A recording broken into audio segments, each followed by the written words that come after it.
Here's Goodnight Olive making her move to take the lead by a head around the far turn. Race Kane has nearly 10 lengths to make up, so does Scooby Guando, verifying the leader. Top of the stretch, Cabot Trice is coming onto the outside. Up to the mark is running late behind Master of the Seas. Set piece down the center of the course. Master of the Seas alongside Annapolis. Here's Elusive Princess coming after Maj, and Mission of Joy tries to find room between that pair. Maj has the lead. Mission of Joy second, Elusive Princess third. The champ in front. Goodnight Olive chased all the way. Cabot Trice! Cabot Trice wins the Toyota Bluegrass.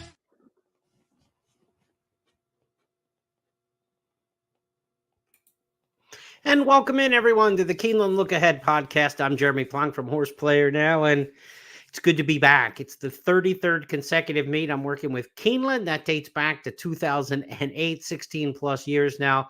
This is about our fourth or fifth meet where we're doing the Keeneland Look Ahead podcast, 8:30 Eastern each night before the next day's races. So hopefully you will join us each and every night as we preview a full card, usually about 30 to 45 minutes for the length of the podcast, somewhat long form, if you will, but we'll get through all the races. We'll talk about the stats and trends and what to look for. That's my specialty, of course. If you follow at Keeneland.com, you know, in the expert handicappers section, I provide stats and trends on each and every race. We'll go over some of those verbally during the course of this broadcast each night. But for more detail on that, be sure to check it out at Keeneland.com. And of course, the handicappers consensus page at Keeneland.com will have all of my top choices, top three in each and every race. We update those on race days for scratches, for weather changes, surface changes. So you always want to refer back to that as well for final selections. Also there with the handicappers selection boxes, we'll review throughout the course of these podcasts. You'll get to see the picks too of the other public handicappers at Keeneland. Gives us a good sense of how the public may go with betting races, where we might be on long shots that nobody else is on. So we'll talk about that here as we get set over the next few minutes. A big weekend here at Keeneland. First post 1 o'clock for Friday's card. 3 stakes races on the 10 race program coming up on Friday. We will review how the card lines up with all the different wager types. A reminder, the daily double bets at Keeneland here in 2024 are a reduced takeout down to 15%. So daily doubles are a really good play. And if you have cards where you think favorites look pretty strong, daily doubles are your best friend. Try to pair up winners and don't take short priced exactas in smaller fields. Work multi races, from A to B across the different races. And you'll see I've got some favorites that I like, but we're going to try to leverage them on this Friday card by utilizing bets like the daily double. Stakes races on the card. The Phoenix Stakes will go as race 7, the Jessamine in race 8, and the Alcibiades will be race number 9. We'll also get a chance throughout the course of the meet to listen in to some of the top horsemen at Keeneland through interviews conducted by Tom Leach and company with the Keeneland social media team. Tonight, we'll hear from John Ortiz, who's got one of the starters in the Alcibiades Stakes. So stick around when we get to race number 9. We'll have that video for you as he's got quiet side in the Alcibiades. And we thank Tom for all of those contributions throughout the course of the season. Okay, so if you've been on this podcast before, you kind of know how it works. There are 2 main graphic screens that we refer to throughout the show, and helps keep us balanced. Also keeps me off camera a little bit too. It helps in that regard, but it helps us follow the program throughout. Let's look at the snapshot of the card. This is the way the races line up 1 through 10 on the program here coming up on Friday. The pick 5 starts in race number 1, the early pick 5. In race number 2, an early pick 4 is going to start. So if you're new to the podcast or need a refresher, when we list the wager there, that's the start of a new wager. The Keeneland Turf Pick 3, we denote all 3 of those races for you because those aren't consecutive races. So races 5, 8, and 10 will be part of the Keeneland Turf Pick 3. Now, my key plays, I always say you've got to have 2 or 3 key plays on any card. The worst thing you can do as a gambler is bet the same amount on every race, on every opinion that you have. You have strong opinions, you have weak opinions. You have to have a couple keys on a card where you're going to put more of your wagering dollars on. That's why we identify 3 key plays on every card. There was kind of a borderline 4th key play, but I try to keep it at 3 here. Some days it's hard to get the 3, and I'm always honest with you when I I say I really only have 2 key plays, but I added a third in here. So I think there might be a fourth, and that'd be the last race on the card as we look back at the snapshot of the program. And we'll keep referring back to this. The key plays for me will come up in races 3, 5, and 8. 5 and 8 are both part of the Keeneland Turf Pick 3. And I said the other race that might be a key play for me is the 10th. Well, that's part of the Keeneland Turf Pick 3. So why do we do this? Why do we put the graphics up like that? You should be doing the same kind of game planning when you set up your race day. Because for me, when my key plays fall in that Keeneland Turf Pick 3, that tells me that's the bet I need to be making. So the $3 minimum Keeneland Turf Pick 3, another low takeout wager, this looks good to me. On some days, I won't have any strong opinions, or there'll be big favorites in particular multi-race sequences like the Turf Pick 3, and they won't be for me on that particular day. So the way opening day lines up, 2 key plays, and maybe my extra key play all come in the Keeneland Turf Pick 3. So you can already see how I'm going to start strategizing my day. Hopefully you'll do the same kind of game planning. Don't follow my picks per se. I mean, hopefully we do well for you. We've had winning meets where our top pick posted a profit, a positive ROI, 3 of the last 4 meets at Keeneland. We got absolutely buried the meet before last. Last meet we had a profit. 2 meets ago we were awful. The 2 prior to that we were profitable. So 3 out of 4 we're on a pretty good roll in that regard. But take your own picks and your own strategies. But when it comes to game planning and trying to set up, I think that's where I can be most helpful for you. So again, back to this one more time to the snapshot of the card. The stakes races, as we said, will be races 7, 8, and 9. Toyota Super High 5 is a once a day wager. You got to pick the top 5 finishers in a given race. If nobody hits the top 5 in race number 10, that will carry over the next day. And again, a reminder: rolling daily doubles, rolling pick 3s go on throughout the card. Now, the other graphic that we like to talk about, I mentioned the Keeneland Handicappers Consensus at Keeneland.com. This is free every day. It's on the app as well. But here are the top 3 picks in each and every race from the 5 public handicappers. And I'll put it up on the screen here to start out. Scott Hazelton kicks off on the left, Tom Leach, myself in the middle, Gabby Gaudet, and then Kim Nelson wraps it up. The 5 of us have been in the handicapper selectors box for several years now. And the one thing about this box it tells me is when I read it left to right, you know, how many horses do we have on top in a particular race? For example, race number 1, 7 is top pick for Scott, 6 for Tom, 5 for me, 5 for Gabby, 6 for Kim. So there are 3 different horses in this race picked on top. It doesn't necessarily lend itself to the opinion that it's going to be a seriously heavy favorite. If we get a race where 4 out of 5 picks or all 5 picks will happen on occasion, we all end up with the same horse, that's probably going to tell you that's a race where there's going to be a lot of favorites. Not that the people would follow the public handicappers so much. I say that when we all agree on a horse, that doesn't mean that, everybody's going to say, the experts like this particular horse, so we're all going to bet on it. The idea is if 5 people walk through the grandstand and all 5 like the same horse, probably you're not unique in liking them. So it's going to be that kind of situation. If you went and sampled along the rail and said, who do you like? And 5 people in a row told you the 2 horse, you're probably not going to get 10-1 on the 2 horse, right? You can assume that just looking at that sample size, it gives you a little bit of consensus the way the public may go. That's why we show those picks in order as we go throughout the night. And sometimes we'll find a situation like I'll have the only horse in the race picked on top or even in the top 3. And we have that situation coming up in race number 2 on Friday. And then I feel like I'm on the island, as I like to say. I'm the only one who likes this particular horse. It gives me confidence in that I'm going to get a big price. If nobody else mentions the horse anywhere in the top 3, there's probably a good chance that the betting public won't as well. And therefore, we can look ahead and say, this is what the look ahead is all about. Where are my prices going to be on this particular card? If I know I'm going to get a price, I want to make sure I've got my budget lined up accordingly and I'm strategizing right. Okay, enough talk. Enough setup here. We're about 9 minutes in. We'll get to the picks quicker and the races quicker in upcoming shows. But for the first night, I want to kind of set the table for everybody. Large crowd already gathering here. I can see on the live viewers and big numbers that we get in the archives. Again, if you don't catch this live every night, we debut 8:30. We premiere at 8:30 Eastern each night. If you don't catch it live, you can get it in the archives. Watch on X at Keeneland Racing or at Horse Player Now. Same on the same with the Keeneland fan page on YouTube and also the Horse Player Now page on YouTube.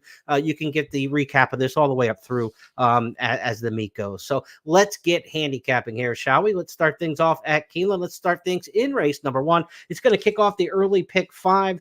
Early pick 5 here, the first 5 on the card. Non-winners and 2 lifetime claimers in this one.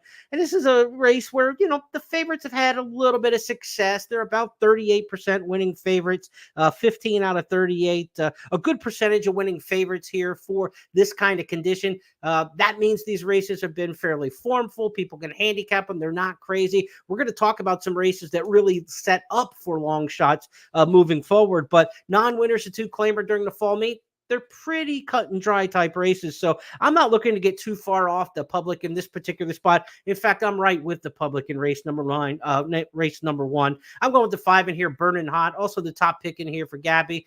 Picked across the way by a couple of the others on underling type picks. I don't know if it'll be 9-5 as the morning line suggests, but comes off a win last time out at Churchill Downs going the 1-turn mile. Now stretches out to a mile and a 16th. I've always liked that handicapping angle. Go from a 1-turn mile to a mile and 16th at Keeneland. Remember, a mile and a 16th races like this one at Keeneland will finish at the 16th pole finish line. So a horse doesn't have to have full stamina through the stretch when they're tired and gassed. They just need to get to the 16th pole. How far is the 16th of a mile? 110 yards. So it's basically one less football field to the wire than they would in a race that goes all the way to the traditional finish line. It's still a mile and a 16th, but it's easier to achieve. And that's why I like this horse is stretching out from the 1-turn miles on occasion. Churchill Preppers also do extremely well in these races for non-winners of 2 lifetime. They've had 14 of the 38 wins in these situations. Those are the kind of trends I like to look at. No other circuits produce more than 5 winners. So I'm looking for the Churchill horses in here. I also got the Churchill shipper, Ask Arthur, horse who's 6-1 in the morning line, could provide a little bit more value. But give me Burning Hot, Ask Arthur, the 2 horses from Churchill. I think they'll be the ones to beat in race number 1. Now let's move to the second race on the card. We get through the first leg of the pick 5. We kick off the early pick 4 in race number 2. This is a mile maiden special weight here for 2-year-olds on the turf. Now, we talked about race number 1 where favorites do pretty well in the non-winners of 2 lifetime claimers here at Keeneland in the fall. Race number 2 for the 2-year-old two-year-old turf maiden special weights.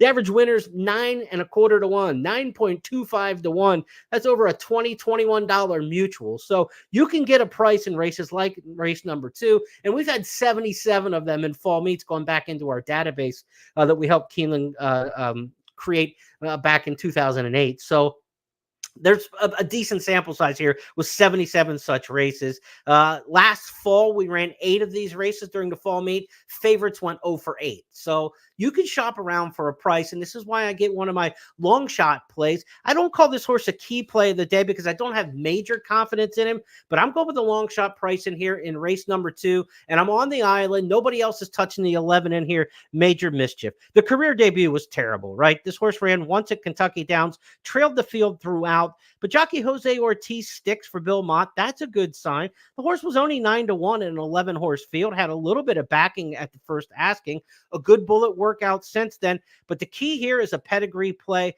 The second dam, which is the maternal grandmother of this horse, is Lily Langtree. She was a multiple Group 1 winner in Europe, millionaire. This is a regal pedigree for the turf. Buy Into Mischief. Into Mischiefs actually do very well on the turf course here at Keeneland. They do exceptionally well on the dirt as well, but they're really good on the turf as well. I just think there's a turf pedigree there. I like Jose Ortiz riding back from Mont. I'm going to give Major Mischief at 20-1 morning line a shot in here in race number 2. I'm on the island as we look at the picks for the other handicappers. This isn't a major confident play, but this is a profile of a race that gives you long shots historically. We've got a good pedigree angle, certainly Ortiz and Mott and what we see, from this horse. If this horse, Major Mischief, was a first-time starter, the price might be 8, 10, 12 to 1. The one bad race on the form jumps the price up perhaps as high as 20 to 1 in the morning line. As for the other handicappers here, West Beach, the 8, the horse I've got picked second, a logical expected favorite in here, 5 to 2 in the morning line. Second beaten just a neck in the juvenile mile at Kentucky Downs last time for Brendan Walsh. This one's going to take some beating, but again, historically, the favorites have not had a lot of success in this race, just 22 for 77 over the years and 0 for 8 last fall in these kind of situations. I like the Kentucky Downs horses, so West Beach does come from Kentucky Downs in this particular spot, but I'm going to try to beat him, but I do respect West Beach. If you're playing the multi-race wagers like the pick 4 and the pick 5, you absolutely use the 8 in here as well. The 3 test score looks good coming out of the with anticipation stakes. Graham Motion hasn't had a lot of success with these 2-year-old turfers, though. As good as Graham Motion is, and he's an outstanding turf trainer, he has not had any success at all. 0 for 26, according to the numbers I was able to look up in 2-year-old turf route maiden specials here in the fall. So Motion, that's not his forte with test score here, but I think test score looks good to maybe hit the board. If I'm in the multi-race wagers, and I will be, I'm using my top pick in here at a big price. You got to get win place money on a horse like that who's potentially 20 to 1. But then I also use the 8 in there, West Beach. I'd be too deep in the multi-race wagers as I look to strategize in race number 2. As for the other handicappers across the way, test score gets a little bit of love from Gabby in there. West Beach top pick for Kim and Scott. Scorpius, the top pick in here for Tom Leach, first-time starter for trainer Brad Cox. Again, Into Mischief does really well with the horses on the Keeneland turf. Positive ROI, 19% winners on the Keeneland turf for Into Mischief. So that first-time starter Scorpius on the grass at Keeneland will certainly probably appreciate the footing if he's ready to run. That's being Tom's top pick. Now let's go to race number 3. It's the first of my key plays. I got a long shot play in the second, but I'm not wildly confident about it. I am more confident, though, in what I'm looking at here in race number 3, and this is going to be my first key play of the day. We've got a couple horses here coming out of 1-turn miles out of the Wilson chute at Saratoga that I think are going to fit extremely well in this 7 furlong maiden special. Horses cutting back from 1-turn miles do really good in these particular spots, and I've got 2 of them here. The 6 Lord I Wonder, 5 to 1 in the morning line, and also the 9 Islander, who's even a bigger price in the morning line. So the 6 and the 9 are 2 horses that I really want to get some action on in this particular spot. And as you look across, there's not a lot of love for those 2, right? Lord I Wonder gets a couple underling pulls. Islander gets one other mention from the other handicappers. So I think we're going to be able to hold our price in here, because if you look at this across the way, it's all about Upon a Star, right? The 11 horses picked on top by Scott, by Tom, by Gabby, by Kim. This tells you this horse is going to be a very strong favorite. It's Brad Cox. It's a horse who's 9 to 5 in the morning line. That makes a lot of sense, no doubt about it. Brad Cox does well with these maiden special weight 3 and up older horses in the fall meet, but this horse hasn't run since February, and we'll see if he's able to go first time back. There aren't a lot of horses who have had success in these races over the fall, or in the fall in past meets, coming off of long layoffs. I like to run these stats through the Handicappers database. It's a spreadsheet that you can download at Keeneland.com and look through all the different scenarios. I found 57 races for older 3 and ups here, going 7 furlongs in maiden special in the fall meets in the past. And of those 57 races, only 8 of the winners did not race before August. So coming off layoffs of July or sooner, 5 horses in this race have been off at least that long. So 7 furlongs is a tough, demanding distance. It has a little common sense behind the numbers. It's hard to win these kind of races off of long layoffs.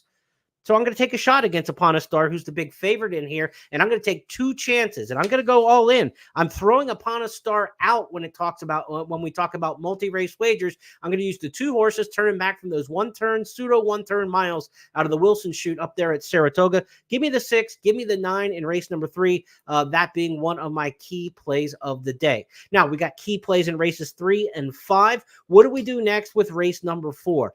Race number 4 is a situation where I do think the favorite looks too strong. This is a Brad Cox trainee who I think is going to win at a short price. So we're going to utilize those low takeout daily doubles from races 3 to 4, and then we'll also use race 4 to race 5 in daily doubles with our other key play of the day. You see, when you map things out and you know where your key plays are, how do you bridge them together? 3 and 5 in orange are key plays. How do I get between 2 races that I really like? The 4th race on the card looks like it has almost a free space, that being the 6 Eclatant. I don't think they're going to touch this horse. I'm kind of surprised that only 3 of the 5 handicappers honestly put this horse on top. Eclatant's picked in in the top 3 by everybody. But Tis Purple, the 11, my second choice in here, does get the top call from 2 different handicappers. This one coming out of the Spinaway Stakes for Jorge Delgado up at Saratoga. But Eclatant was very impressive last time out in the first career start at Churchill Downs. Now, this one's off since June, and you say you didn't like Brad Cox off a February layoff in the last race. Why do you like him in this particular spot? This is an allowance race, not a maiden special. Maidens should be running if they're fit and fine. Allowance horses have to wait for conditions and races to come up that will fill in the condition book. Eclatant hasn't run since June, but when Brad Cox runs horses in these 2-year-old allowance races in the fall at Churchill, he's 3 for 4 with the horses who are coming off longer layoffs like this. I think this horse is going to be fit, ready to go, and should be tough to beat by another one by Into Mischief, who could have a big front half of the card. So I don't think they're going to touch Eclatant. I probably talk way too much about a horse who's 6 to 5 in the morning line, but I'm just trying to show you this is a 6 furlong allowance race versus that 7 furlong maiden race. So it's not you throw out all layoff horses in all scenarios. You think about them strategically and why a horse is laid off and what the assignment is on the comeback. This one looks to be a lot more achievable to me in race number 4 than the Cox horse coming off the layoff in race number 3. So I'm on here, this horse in this race. All I'm going to do in race number 4 is try to get into the race with the daily double, try to hit those 2, the 6 and 9 in race 3 to the 6 horse here in race 4. And then I'm going to turn around in race number 4 and play the double 6 to my top plates in the next race. So I'm just going to try to use race number 4 kind of as a conduit to get through things. And also in the multi-race wagers, pick 4, pick 5. If you're playing those wagers, I think Eclatant is a single for me in race number 4. To the 5th we go. The race number 5 has got a lot cooking in terms of multi-race wagers. It's going to end the early pick 5. It's going to end the early pick 4, right? Those races starting in races 1 and 2. It's going to kick off the pick 6, $1 pick 6 at Keeneland. No jackpot provision, no regular $1 pick 6 at Keeneland. And then the Keeneland Turf pick 3, the $3 minimum low takeout Turf pick 3 will be races 5, 8, and 10 and starts right here. I like that I have a key play in this particular race because there's a lot cooking. And my key play in this race is going to be number 12, Excellent Question. Also picked on top by Kim Nelson, but not any other love anywhere else. So I think we're going to get a fair price on this one. And an 8-1 in the morning line. Nick Tamaro does the morning line at Keeneland. He's got this one pegged at 8-1. And I think we might be able to get that kind of price. The last couple races haven't been great, but the last one was at 6 furlongs at Kentucky Downs. That's not the right distance for this runner. Excellent Question, I think, improves back to a mile and a 16th, 2 for 2 over the course. And yes, it is the 12 hole. It's a difficult post position, but this horse is a drop back deep closer. I think you're going to spot several lengths, save some ground into the turn. Excellent Question should not get hung wide from out there because of the running style, dropping back to the back of the pack. I look for Excellent Question to make a rally and have a big chance in this particular spot. One of my key plays of the day. So I'm going to try to get a daily double from race 4 to race 5, 6, 12. Also in this race, the 10, Olivia Morado to be respected, as well as the 6, A Good American. Those are other horses that are picked on top by Tom and Gabby. So beyond the horse I've got at a price, I've got a couple that people are kind of locked into as well. Stylish Sue gets some play as well. So, if you're looking at this race in race number 5 and you're trying to catch yourself another price, again, this is a turf route allowance. We talked about it earlier, 28% winning favorites in turf route allowances. You want horses from Kentucky Downs. So a nice price play, an average winner of 6-1 or so in these kind of races. Excellent Question, 8-1 via Kentucky Downs with proven form over the course. And you get perennial leading jockey, top 2, top 3 jockey in the standings every meet, Tyler Gaffleon. So I'll go with the 12 there in race number 5. Let's go to the 6th race. Next up, race number 6 is going to kick off the late pick 5. Late pick 5 opens with an older allowance race here, 6 furlongs on the main track. First level, entry level allowance. If you hear that, that just means they've only won a maiden race to this point and no other allowance races to be eligible to compete here.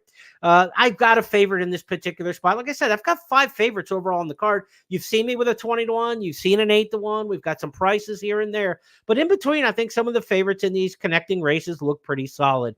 Montesino, the 2, is my top choice in here. Also the top pick for Gabby and Kim. So the right half of the handicapper selectors box in uniform. The left side's got Band for Life on top. And basically, this is a 2-9 full house. house. If you like to play poker, 3 of us with the 2, 2 with the 9, full house, deuces over 9s. The way we all kind of see that. And Montesino is the second choice for Scott and Gabby. I don't see this very creatively. Montesino is 9-5. Band for Life is 5-2. They look like the 2 horses, and I don't think we're going to see anything too crazy in this particular spot. So on the dirt, 7 furlong sprint. You're not looking for as much chaos. This race does look chalky. The one, Era Defiance, off a long layoff. We'll see what this one has. First time for Chad Summers. I threw it in third just kind of as an X factor because the horse ran so well over the track last year. Horse for course is a big deal here at Keeneland, no question about it. When you've seen a horse who's run well here at Keeneland in the past, they'll often repeat it. But we're looking for the Naira horses in these kind of races, the Churchill horses, dirt allowances. You've got the horses coming from Naira, Saratoga, Band for Life, and of course the 2 Montesina off that career debut. And nice year for Cherie DeVoe. She's really had a good season overall.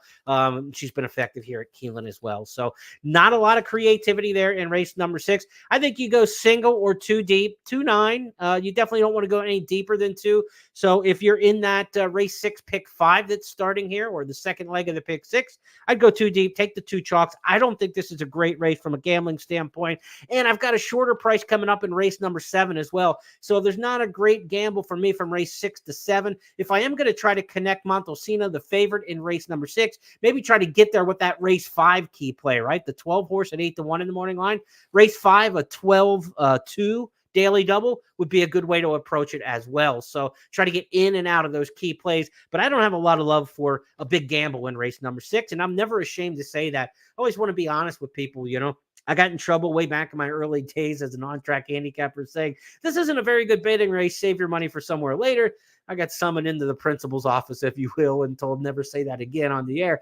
But as I get older and the more I've played, it's true. And sharing things with listeners like you is, look, if you don't think a race has a chance at a nice payoff, you think it's too chalky for what you like, or you have no opinion on the race at all, sit it out, wait for another race, and there'll be better betting opportunities as the card ensues. Let's go to the 7th race. It's our first of 3 stakes races on the card. It's the Phoenix Stakes. These are potential Breeders' Cup sprint horses. Not as deep a race as we've seen some years in the past in this event. A field of 8 in the Phoenix Stakes. Favorites have won this race 6 of the last 10. And I always like to look at, how do these races profile? Because it's not necessarily about the horses when you're profiling prices in a different kind of series of races. You're profiling the betting public. Does the betting public figure these races out? And we talked about some of those races that they don't. The 2-year-old turf routes, right? With the average winner over 9-1. They don't figure those out. They figured this race out pretty good. 6 winning favorites in the last 10 years since the return to dirt. 7 of the 10 winners were 3-1 or less. I'm not looking for any big prices in this race. The public usually gets it pretty close to right. And I got Nakatomi on top in here, a horse who's run well here at Keeneland in the past. Nakatomi, my top choice again. Me and the ladies on the right side of the handicapper selectors box, all on Nakatomi in here. Tom and Scott are going different directions, but they've got Nakatomi in the mix. Comedy Town for Tom, and Banjo Chris, the top choice for Scott. But Nakatomi is a Wesley Ward trainee. He's run 5 times at Keeneland, 3 wins and a second place finish. We talk about horse for course. That's about as good as you can get here at Keeneland. Last year was the beaten favorite in this race at 5-2, but got beat by 3/4 of a length and ran a good race. Second start since going to Maidan and running 3rd in the Golden Shaheen, one of the top sprint races in the world. The comeback race in the Vanderbilt should have been a loss coming off the long layoff in the trip to Saudi or to Maidan to Dubai, and then coming back to Saratoga in the Grade 1 Vanderbilt, but was able to run down a good quality horse from Oaklawn, Skelly, in that one. I think Nakatomi likes this track, should be tough in this particular spot. Others in here, though, Hear My Song is a horse for course. I think if you're going to beat Nakatomi, Hear My Song is one you want to consider. 2 starts or 2 wins, 2 seconds from 4 starts here at Keeneland. Won the Commonwealth back in the 23 spring meet. The horse has kind of been, nibbling around the edges a little bit of late, but did win at Ellis Park this summer. 15 for 27 in the exact lifetime. No problem if you want to work Hear My Song into the mix. Federal Judge, the one, had a big win at Saratoga last time for Brad Cox. Popped a fast time, 6.5 and 16 and change as the favorite. This horse looks destined to get back to the stakes ranks. It was 4th a couple years ago ago, a year and a half ago in the Woody Stevens. So a Federal Judge is a talent in here. But give me the horse for course Nakatomi on top. Hear My Song should be the value, though, because you've got Ward, you've got Cox. You know, those two guys are going to be up at the top of the trainer standings all season long. They are every meet at Keeneland. Their horses are going to get bet. So Nakatomi's going to get bet. Federal Judge is going to get bet. The value play in the horse who may slide under the radar here in the Phoenix would be Hear My Song. I just think Hear My Song is probably the horse to run second in here. So if you're gambling on this race, the Phoenix Intra race, a 4-2 exacta, a 1-2 exacta, and go against the two favorites running 1-2 and try to get the two in there, Hear My Song, to split them up, there could be a little value in that one. But for me, it's about Nakatomi in the Phoenix Stakes. Let's go to the Jessamine Stakes next up. That is race number 8 on the card. Mile and a 16th, 2-year-old fillies in this. This is my third and final key play of the card. This is a race where some horses from off the pace have had some success in the past, but I am all over a pedigree play in this race with number 9, Totally Justified. This is my third and final key play of the day. Totally Justified, also picked on top by Tom and by Gabby, 6-1 in the morning line. Again, this is part of why we look at this handicapper selectors box, right? We mentioned 3 people have this horse picked on top, and we're 6-1 in the morning line. Do you think we're going to get 6-1? I don't know about that. After seeing Tom, Gabby, and myself all land on the same horse, if it's proportional with the rest of the public or even close to that, we're not going to see 6-1. So Totally Justified is probably going to get bet down off of that 6-1 morning line. Now you have to tell yourself, what are fair odds in my mind, right? How low will I go and bet this horse to win? I think this horse looks 7-2, 4-1 against the field.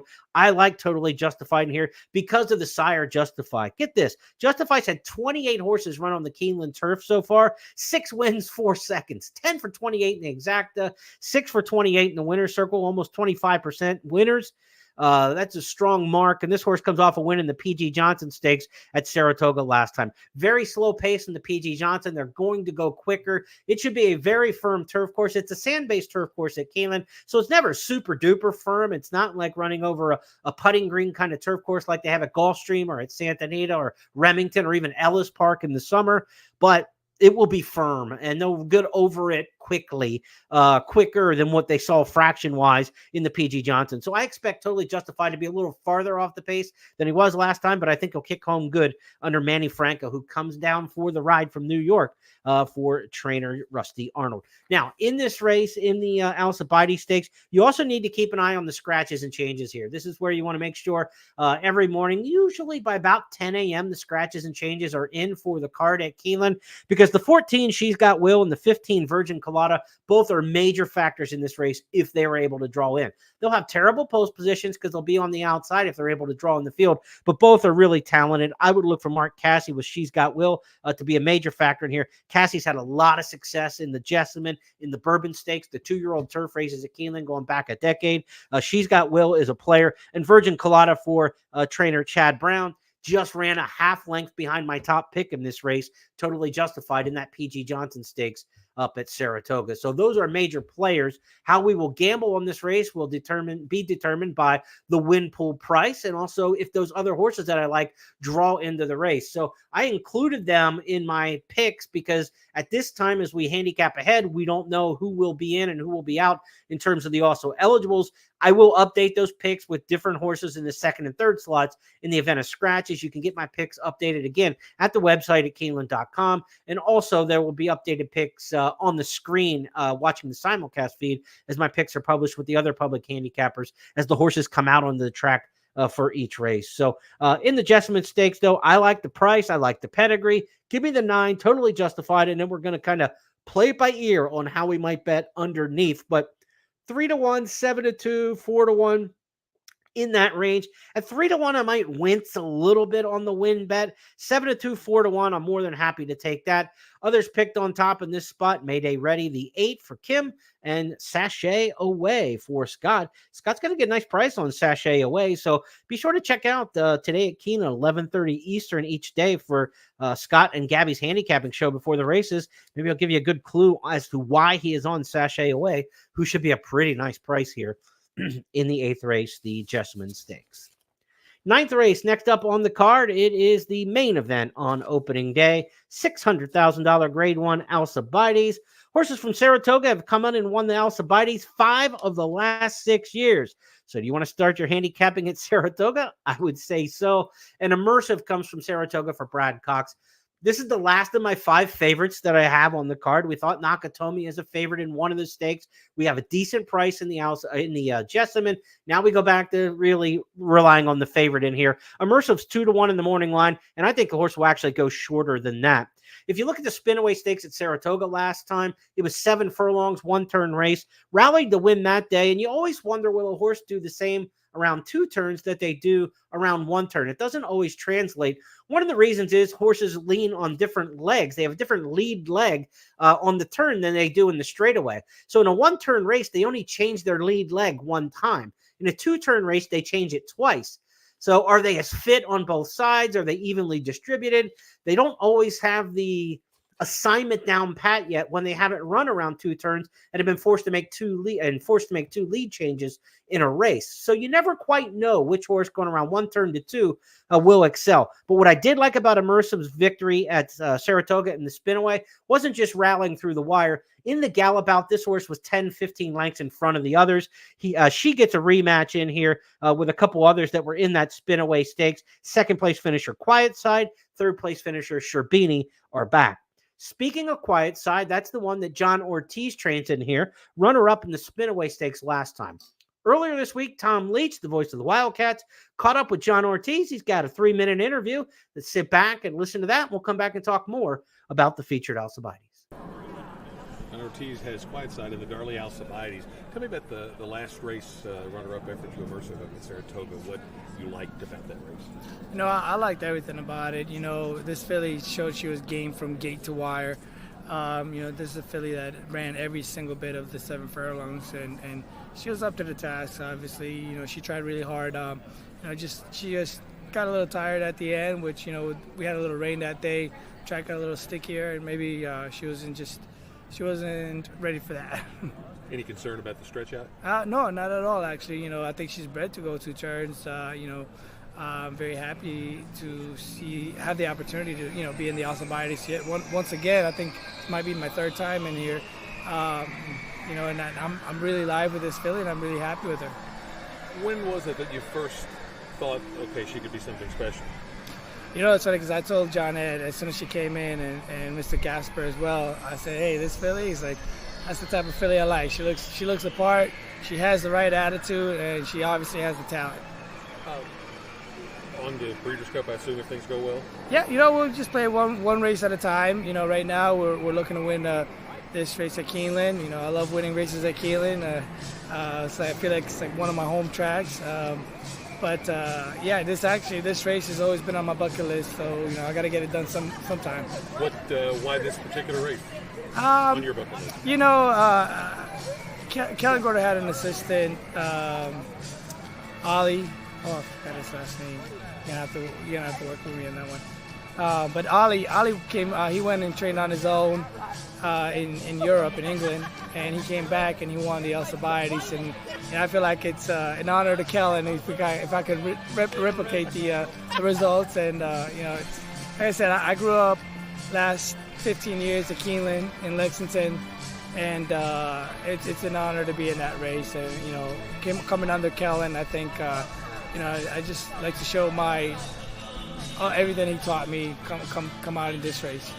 How was she trained out of that last race up at Saratoga? She's been trained really, really well. Like, she hasn't missed a beat. Actually, you know, I always talk about sometimes when you run a 2-year-old, they could go one way or another. You know, they either draw her up a little bit or they actually get bigger, and she's the one that got a little bit bigger. So she gained some weight, muscle tone, and stronger. And she's still got that fight and that feistiness that I like about her. And you know, I'm glad I'm not the one galloping her. My brother is, and he's the one struggling with her right now. So she's ready to run. Why do you think she moves forward off that last race, now going 2 turns for herself? You know, she's always looked to me that after every work, she takes a step forward. So it's just, I feel like it's in her natural ability to just, you know, any natural athlete, they always take a step forward when they're pushed to their limits. Again, thanks to John Ortiz, trainer there of Quiet Side. Tom Leach with the interview. We'll try to get some of those interviews worked in throughout the course of the season here on the Keeneland Look Ahead podcast. Quiet Side is by Malibu Moon, who also sired the winner of this race in 2017, Heavenly Rose. So there's a little pedigree there. He said, bred for the distance, Quiet Side, certainly bred by Malibu Moon, a horse who's already sired a winner of the Alcibiades. A guy who's won the Alcibiades a lot is Mark Casse. He's won it 4 times, including Wonder Wheel back in 2022 before she went on to win the Breeders' Cup Juvenile Fillies. He's got Sherbini in there. Sherbini, another one coming out of that Spinaway Stakes. Top 3 finishers in the Spinaway, 1, 2, 3, all back in here. And that's just the way I've got them lined up in the Alcibiades Stakes. Let's take a look at the picks for the other handicappers here in the Keeneland Handicapper Selectors box for the 9th and featured race. A quick kick, top pick in here. Tom Amos, trainee from Saratoga out of the maiden ranks. Top pick in here for Scott. Immersive top choice for myself and Tom. Gabby's going with Quiet Side for the aforementioned John Ortiz. And then Liam in the Dust, the horse by Liam's map. Flavian Pratt riding there for Rudy Brisset. Second place finisher in the Pocahontas Stakes. Top choice in here for Kim Nelson. So a little bit more diversity in the picks than I might have expected. I think Immersive looks like a standout in here. Everybody's got Immersive 1, 2, except one handicapper's got, Gabby's got Immersive 3rd in here. I think Immersive goes as the favorite, and I think the horse to beat to a single. I would be singling Immersive in this particular spot. I don't think the horse will get beat in this particular race. We're looking at favorites winning the Alcibiades 3 of the last 6 years, 5 of the last 6 winners coming from Saratoga. And again, Brad Cox at a mile and a 16th here at Keeneland. We talked about this before. He wins over 30% of his races entering horses at a mile and a 16th. We've already mentioned mile and a 16th races finish about a football field shorter at the first wire than going all the way through the wire. You watch Brad Cox horses re-break at the top of the stretch many, many, many times over the years. If you re-break at the top of the stretch and you've only got to get to the 16th pole finish line, it could be ball game over. And when Brad Cox has the favorite in a mile and a 16th race at Keeneland, we said he wins over 30% in all races at a mile and a 16th. When Brad Cox has the favorite in a mile and a 16th race at Keeneland, 43% winners. I don't think they're going to beat Immersive in the Alcibiades Stakes. Let's go to the 10th and final. This was almost a key race for me, and depending on how the day turns out, we might be rolling into a 4th key play of the day. The 10th and final is the final leg of the Keeneland Turf Pick 3. It'll also be that Toyota Super High 5 race. I've got 2 horses on top in this race that are 15-1 and 12-1. It's a turf sprint with a full field. I love these races. These are my favorite gambles at Keeneland. I do think one of the horses at a shorter price is really going to be tough in here, Bar Eye the 6. So that keeps me from saying I'm all in on a key play of the day, because I do think the 6 is going to be very formidable in here. But I love these power posts 3, 4, and 5 in full field turf sprints at Keeneland. They have a disproportionate amount of success for the random draw. They should win 25% of the races.